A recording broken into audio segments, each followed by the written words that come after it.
Hello students, today we will see how we can show the values of APC and MPC through diagrams, right? So this is diagrammatical presentation of APC and MPC, or this is known as APC MPC curve also. So very first point, average propensity to consume, we know that APC is equal to C over Y, right? So we have taken two values, income is 100 and 200 and consumption is equal to 75 and 150. So I have plot these values in this diagram, right? The very first point is when income, this side on y-axis we have taken income and on x-axis we have taken consumption. So when income is equal to 100, consumption is equal to 75. So I have marked it as point A, where APC is equal to C over Y. C is 75 and Y is 100, right? The other point is income is 200 and consumption is 150, right? So here this point, income is equal to 200 and consumption here is equal to 150. So here at point B, the value of APC is equal to 150 divided by 200.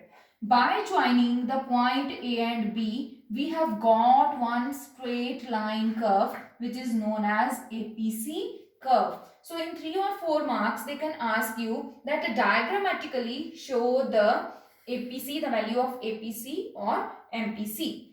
Now we are having MPC, marginal propensity to consume. We know marginal propensity to consume is equal to delta C divided by delta Y.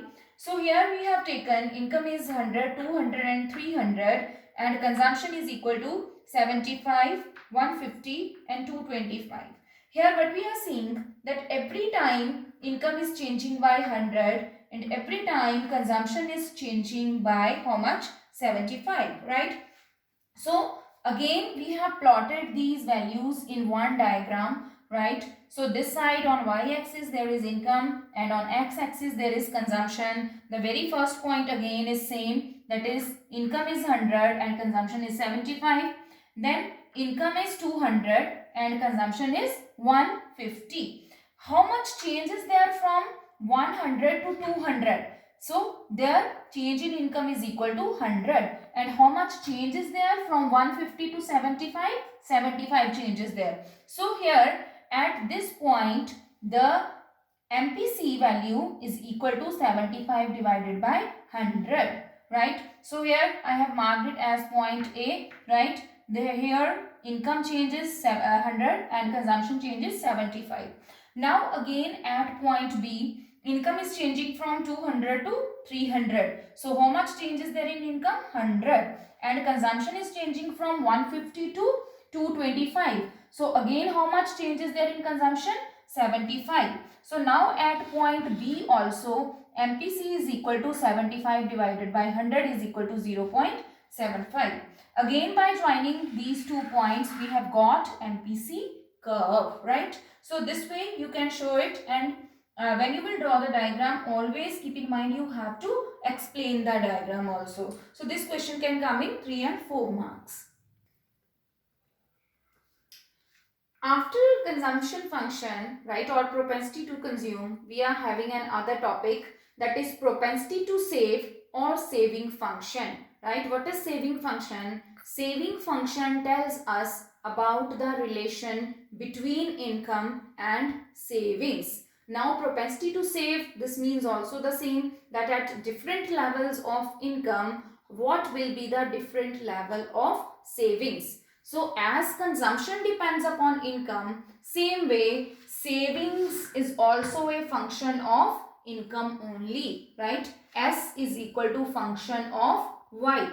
Now we know that whatever the income we are having, income is divided into 2 parts. The one part we are consuming and the other part we people are saving. So always keep in mind Y is equal to C plus S, consumption plus savings. So from the same equation we can find out savings. So savings is equal to Y minus C. Out of income, if we will minus the consumption, then we will get the savings. So why using this formula only, we have got this saving schedule. That is, I am using the same values of aggregate demand, right? Income is 0, 50, 100, 150. Income every time is changing by 50 and consumption is 50, 75, 100. So consumption every time is changing by 25. Now how we can get the savings? Savings is equal to Y minus C. 0 minus 50 is minus 50. 50 minus 75 minus 25. 100 minus 100 is equal to 0. 150 minus 125 is equal to 25.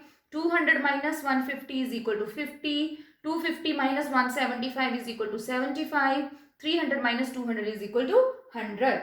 So this point we know where income and consumption both are equal is known as break-even point. So at break-even point, savings will be 0. Always keep in mind savings will be 0 when it will be break-even point. And before break-even point, there will be dissavings. Savings means, dissavings means savings will be in negative, right? And after break-even point, savings will increase, right? So always keep in mind that before break-even point savings will be negative, but after break-even point savings will be positive. Now we can draw the saving curve while using the same values only. I have drawn saving curve here freehand, right? You can take the values of income and saving here, then also you can draw it. Now as we know that when income is 0 and income is 50, savings are negative. So that is why saving curve is starting from negative axis, right? So this is the point which is showing, which I have just rounded up. So this point is showing that this is the point where savings are 0. The level of income where savings are 0 is known as break-even point. So before break-even point, this dotted area is showing savings. This point on the line, right, on x-axis is showing break-even point, and after that this shaded area is showing that savings are increasing. So saving curve starts from the negative axis, right? Negative y-axis it starts, then it is tangent to the x-axis. Where it is tangent to the x-axis, it is showing break-even point. After that, saving curves enters into the positive zone and it is a straight line, right? It is a constant straight line. Why it is constant straight line? Because every time savings are increasing by a constant proportion to income. So this way, this area is showing dissavings, right? This is showing 0 savings, break-even point, and after that this area is showing positive savings, right? So you will write the explanation for this saving schedule also and this saving curve also. Thank you.